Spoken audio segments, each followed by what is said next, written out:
안녕하세요. 이치학입니다. 오늘은 홀리컴백 9화가 올라오는 날이죠. 지금까지 홀리컴백과 함께한 시간은 저에게는 굉장히 값지고 귀중한 시간이었습니다. 이제 정말 결승전만 남았고 어떠한 이야기가 펼쳐질지 굉장히 기대가 되는데요. 지금 이 시간부터 펼쳐질 이야기, 어떤 이야기가 있는지 한번 같이 살펴보도록 하겠습니다.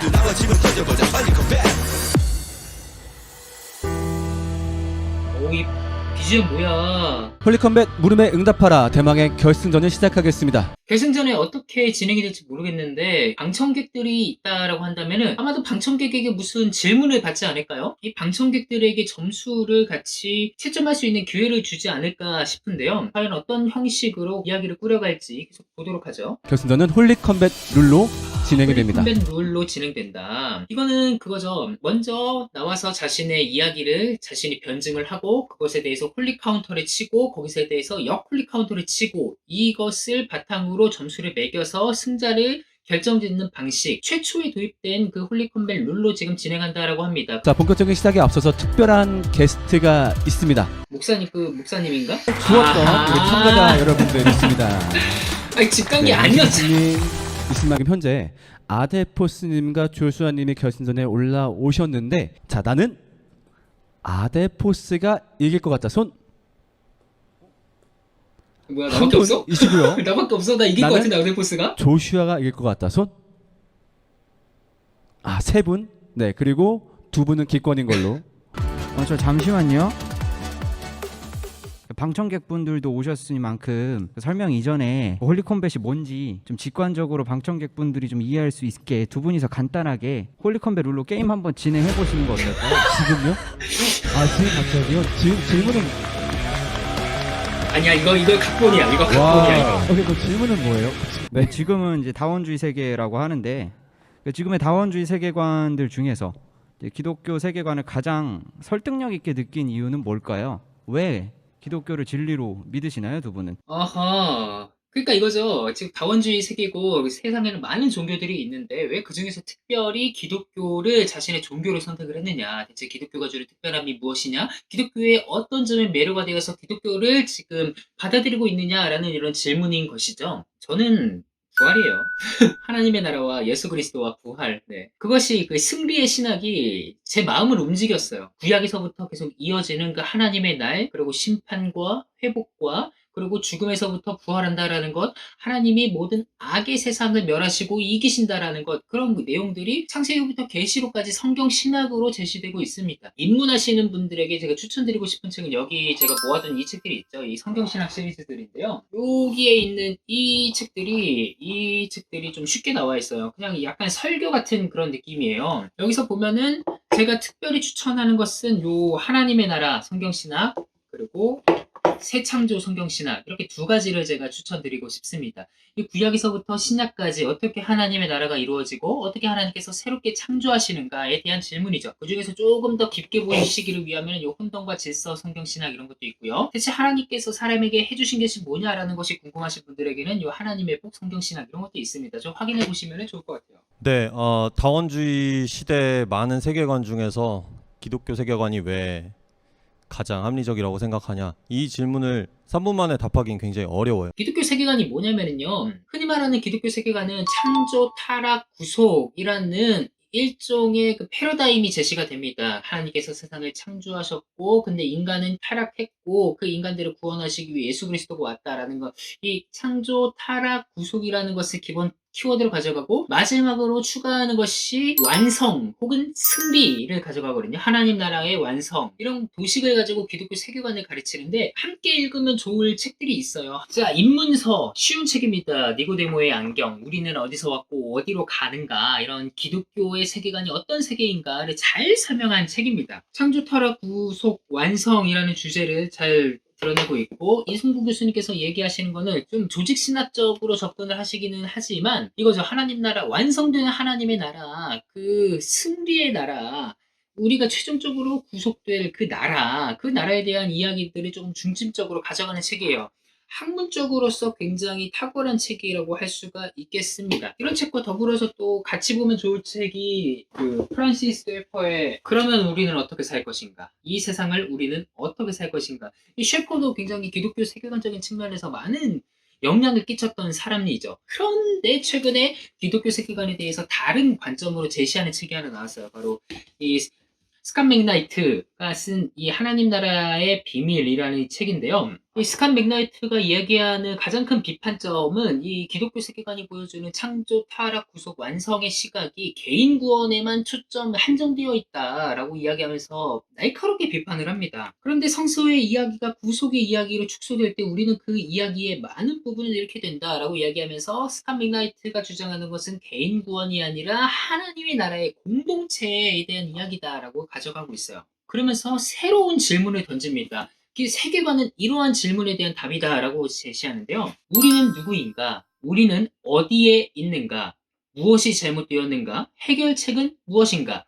모든 사람들은 이 질문에 대해서 답을 해나가면서 살고 있다라는 것이죠. 물론 저는 하나님의 나라의 복음에 대해서 이야기하지만 이 창조, 타락, 구속, 완성의 개념이 아주 직관적으로 보여주고 있기 때문에 저는 굉장히 좋아합니다. 양쪽의 이야기를 다 쓰면 좋을 것 같아요. 많은 세계관들이 설명하고자 하는 게 있어요. 그런데 그 중에서 3분이니까 딱 집중하고 싶은 부분이 우리가 어떻게 하면은 선하게 살아갈 수 있는가. 제가 한 며칠 전에 북토크를 했었는데 고등학생분이 질문을 한번 해주신 적이 있어요. 그 질문이 뭐였냐면 세상을 살아가는 사람들, 그러니까 기독교 신앙을 가지고 있지 않은 사람들이 하는 도덕적인 행동, 그리고 사랑의 표현, 그런 것들이 기독교 신앙을 기반으로 한 도덕적인 행동과 어떤 차이가 있냐, 그 본질적으로 그런 차이가 있냐, 거기에 대해서 제가 차이가 없다고 차이가 대답을 없지. 했거든요. 오해하시면 안 돼요. 그 이유는 지금 현대 우리가 무엇이 선하다, 무엇이 악하다, 무엇이 도덕적이다, 그렇게 생각하는 기준 자체가 굉장히 기독교의 영향을 많이 받았기 때문이에요. 유대 기독교적 세계관이라고 하는데 어쩔 수 없이 현재 세계를 이끌어가는 어떤 사상의 주축이 서구권이고 거기에 근간이 되는 것 자체가 유대 기독교적 사상이기 때문에 모든 선하게 살아가는 사람들이 기독교적 동기는 아니지만 그 밑바탕에 기독교적 기준이 깔려 있다. 불가지론자인 역사 저술가 톰 홀랜드라는 사람이 있어요. 이거죠? 이 책이죠. 이 책, 도미니언. 야, 어허. 그 사람이 어떤 표현을 쓰냐면 마치 물고기가 어항 속에 있으면 물을 느끼지 못하는 것처럼 우리는 기독교가 너무 이 공기만에 많이 있다는 거예요. 우리 사고방식 안에. 그래서 우리가 기독교가 도덕 관념에 영향을 끼친 거를 잘 못 느끼고 산다, 오히려. 그렇게 얘기할 정도로 이 사람은 기독교 신자가 아닌 사람이거든요. 중요한 점은 기독교가 거기서 끝나지 않는다는 거예요. 여기서 끝나면 사실 다른 세계관들이랑 똑같은 거겠죠. 기독교는 그렇게 선하게 사는 방법을 제시를 하는데 우리가 거기까지 아무리 가봤자 하나님 앞에서 선함이라는 그 정말 궁극적인 기준에 다다를 수 없다는 걸 가르치고, 그렇게 해서 우리가 겸손해집니다. 그 겸손에서 우리가 외부로부터의 구원이 필요한 존재다. 그래서 기독교 세계관은 우리가 선하게 사는 걸 넘어서 우리가 선하게 결국에는 살 수 없고 궁극적인 도움이 필요하다. 거기까지 만들어줌으로써 우리를 겸손하게까지 만드는 세계관이다. 이렇게 대답하겠습니다. 우리가 선하게 사는 사람들이 있는데 그 사람들과 기독교의 세계관의 차이가 대체 뭐냐? 예수 믿는 사람이 도덕적인 거하고 예수 믿지 않은 사람이 도덕적인 거하고 뭔 차이가 있느냐라는 그 질문에 대해서 차이가 없다라고 했는데, 이 차이가 없다라는 것의 핵심은 이미 우리가 서구의 영향을 너무 많이 받았고 또 서구는 기독교의 영향을 너무 많이 받았다. 그래서 톰 홀랜드가 이건 읽어드리는 게 나을 것 같아요. 내가 태어난 문명권은 지난 1000년 이상 기독교 세계였다. 내가 성장한 세계의 전제 조건들, 사회가 조직되는 방식과 그 사회를 유지하는 방식은 고전 고대에서 생겨난 것이 아니다. 인간의 본성에서 생겨난 것은 더더욱 아니다. 그것은 서구 문명 속에 들어있는 기독교의 과거에서 생겨났다. 기독교가 서구 문명의 성장에 미친 영향은 너무나 깊고 커서 마침내 우리가 숨쉬는 공기처럼 눈에 보이지 않을 정도로 당연한 것이 되었다. 이 얘기를 지금 담혜승님께서 인용을 하시면서 알게 모르게 도덕적으로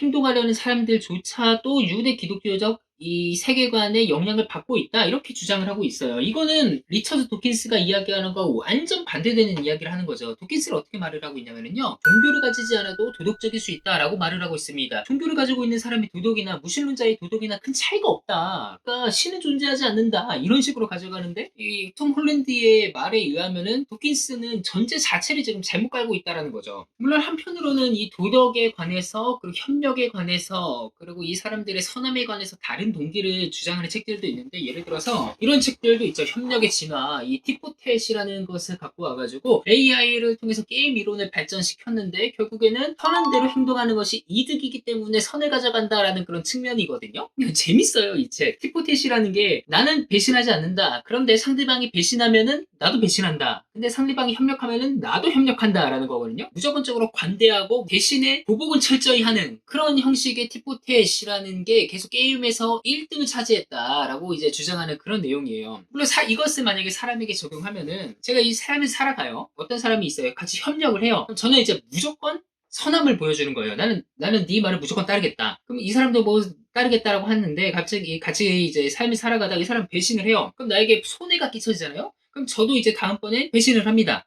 똑같이 하는 거예요. 똑같이. 그러고서는 이 사람이, 우리 그러면은 서로 이러지 말고 화해합시다 하면은 소리를 다시 내밀어줘서 협력 관계를 이루자라는 겁니다. 근데 인간이 솔직히 그럴 수가 없잖아요. 저 사람이 나를 배신했어? 어떻게 내가 다시 손을 내밀 수 있어? 어떻게 한 번은, 그래? 뭐 잘못한 거 인정하겠지 해가지고 딱 손을 내밀면은, 한 번 일어난 일은 두 번도 일어나고, 두 번 일어난 일은 반드시 세 번 일어난다라는 그 얘기처럼, 그렇게 지속되다 보면은 사람들 사이에선 불신이라는 것이 생기고, 어차피 또 배신할 건데 내가 뭐 어떻게 이거를, 저 사람 어떻게 믿냐, 이런 식으로 가다가 서로 자멸하고 파멸하고 이런 일들이 벌어지는데, 이 티포테스는 그거죠.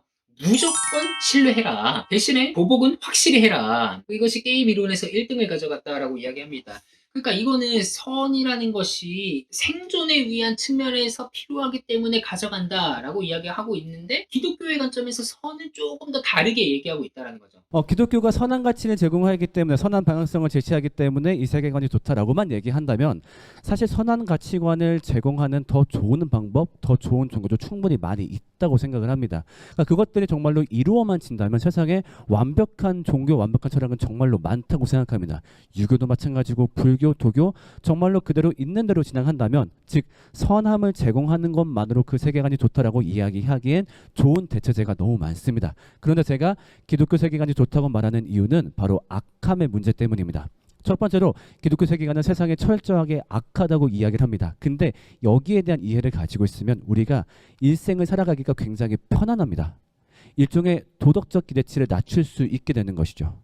도덕적으로 혹은 공공의 도덕을 보았을 때 사람들이 도덕적 선을 지키지 않고 우리가 기대했던 선의 모습이 드러나지 않을 때 우리는 그것을 너무 미리 잘 알고 있는 것이죠. 그러니까 일반적으로는 어떤 사회운동 혹은 도덕적 선을 지향할 때 이것이 나아질 수 있어, 더 좋은 세상을 만들 수 있어, 이런 마인드로 뛰어들었다가 그렇지 못한 것을 보고 굉장히 좌절한단 말이죠. 하지만 우리는 미리 답을 알고 있습니다. 세상에 선이 없다는 것을. 그렇기 때문에 세상의 수많은 악함 속에서도 당황하지 않고 오히려 미리 그것을 대비할 수 있는 것이죠. 그리고 또 하나는 세상뿐만 아니라 누구도 악하죠. 우리의 악함을 제시하는 것이 또한 우리가 일생을 살아가는데 상당히 도움됩니다. 하지만 내가 악하다는 걸 알기 때문에 잠깐만, 이 명령 안에 내 악함도 있을 거야. 그럼 내가 한 번 더 생각해 봐야 돼. 내가 사랑이라는 이름으로 이 사람을 괴롭히고 있는 건 아닌지, 나는 악한 존재니까 날 살펴야 돼. 그렇게 자기 객관성을 키울 수 있기 때문에 이 악함에 대한 관점 때문에 저는 기독교 세계관이 더 가치 있다라고 이렇게 완벽한 답을 마무리하겠습니다. 정말 죄송하지만은 사실 인간이 악하다, 이 악함의 문제로 접근하는 거는 냉정하게 말해서 가스라이팅이에요. 인간은 악할 수밖에 없어. 네가 지금 이렇게 하는 거는 네가 악하기 때문이야. 이거는 가스라이팅이죠. 인간은 악한 존재이고, 인간은 악에서부터 구원이 필요한 존재이고, 예수가 그 문제를 해결해줬고 하나님의 나라가 그 문제를 해결해준다라는 이 세계관 자체가 일종의 비기독교인들 입장에서는 가스라이팅이 될 수 있다라고 저는 그렇게 말을 하고 싶습니다. 근데 지금 기독교 세계관이 보여주는 악함이라는 것 자체는 결국에 인간의 그 자기중심성을 이야기한다라고 이야기하고 싶어요. 우리 의심많은 도마님께서 가져가셨던 거 있잖아요. 지독한 자기중심성. 나만을 생각한다. 나의 유익이 선이라고 생각한다. 그것이 악함이다. 이런 전제를 깔고 가면은 이해가 될 것 같습니다. 인간이 자기중심적이다라는 것에 대해서 반대하는 사람은 없기 때문이죠. 네, 보시는 분들이 다 공감하실 거라고 생각을 하는데요. 제가 한 말에 재탕입니다. 제가 말한 게 기독교가 선하게 만들기 때문에 좋은 세계관이다 이렇게 얘기한 게 아니라 그것에 넘어서는 겸손하게 만드는 차원, 우리가 악하다, 선함에 다다를 수 없다 그런 차원을 얘기를 했는데 지금 이기기 위해서 자기가 어떤 대답을 할지 계속 그걸 생각하느라 경청을 안 하셨어요. 그 말은 곧 토론의 자세가 안 돼 있다. 똑같은 얘기를 둘 다 했다면 토론의 자세가 되어 있지 않은 사람을 패배시키는 게 맞지 않나 그런 생각이 듭니다. 네. 물론 솔직히 계속 내 말만 떠올리고 있던 건 맞았습니다. 맞았지만 그래도 후반부에 단순히 선함을 넘어서는 무언가 제시했다라고 하는데 제가 보기엔 답변이 조금 아쉬웠습니다. 어쨌든 가장 방점을 찍힌 것은 우리가 선한 방향을 제시하는 거였고 하지만 우리가 다른 것과 달리 이런 장점도 가지고 있다라고 했을 때는 사실 그렇게 듣고 나면은 다른 것도 비슷한데 우리도 장점을 가지고 있구나 이렇게 들릴 수가 있거든요. 하지만 분명히 저의 방점은 다릅니다. 그러니까 선함의 방법은 사실 대부분 종교가 비슷해요. 모두가 이웃 사랑하고 착하게 살자. 이것을 모든 종교가 결국은 지향하고 모든 철학이 지향하는 바입니다. 그렇다면 플러스 알파가 붙어야겠죠. 그 플러스 알파에 해당하는 것은 제가 아까 얘기했던 우리 인간의 실존 인정. 우리는 악하고 나는 악하다. 여기에 대한 이해에 확실히 방점이 찍혀야 하지만 기독교 세계관이 왜 좋은지 알 수 있다고 저는 그렇게 생각하면서 홀리 카운터를 마치겠습니다. 그러면은 여러분들이 지금 각자 들어가신 카카오톡 오픈 채팅방에 메신저 오픈 채팅방에 들어가셔서 세 분이 올려주시는 투표를 바로 지금 진행해 주시면 되겠습니다. 이거는 거의 반반일 것 같은데 여기서 저는 엠마오의 승리를 들어드리고 싶습니다. 자, 이번 라운드의 승자는 바로 엠마오 연구소. 그치입니다. 그러면 이렇게 해서 한 라운드가 끝나게 되는 것이고 이거를 5번 진행한 다음에 누적 점수로 최종 우승자를 가리는 것이 오늘 결승 진출자 두 분과 함께할 오늘의 홀리컴뱃입니다. 이 홀리컴뱃 룰을 방청객에게 설명을 하는 포인트는 굉장히 좋은 것 같아요. 왜냐면 방청객들은 오전부터 와가지고 막 10시간씩 이거를 보지 못했기 때문에 그랬을 때 홀리컴뱃이 무엇이고 이 룰이 어떻게 진행이 되고 이 라운드가 어떻게 진행이 되는 겁니다 라는 것을 설명해주는 이 포인트는 굉장히 좋은 것 같습니다. 그런데 이 1라운드부터 홀리컴뱃을 계속해서 시청해 오셨던 분들이라고 하면은 지나가는 이야기, 딴 얘기하는 분위기라고 느껴질 수도 있을 것 같아요.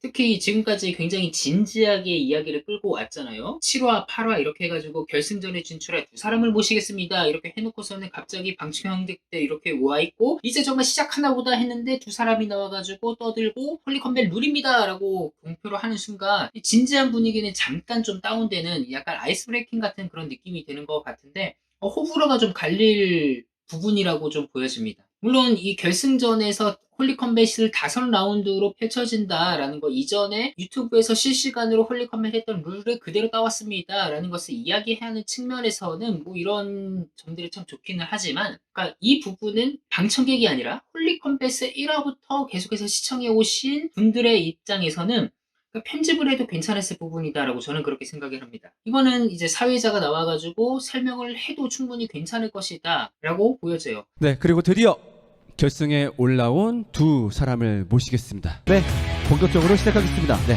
홀리컴뱃 물음에 응답하라 결승전 첫 번째 질문입니다.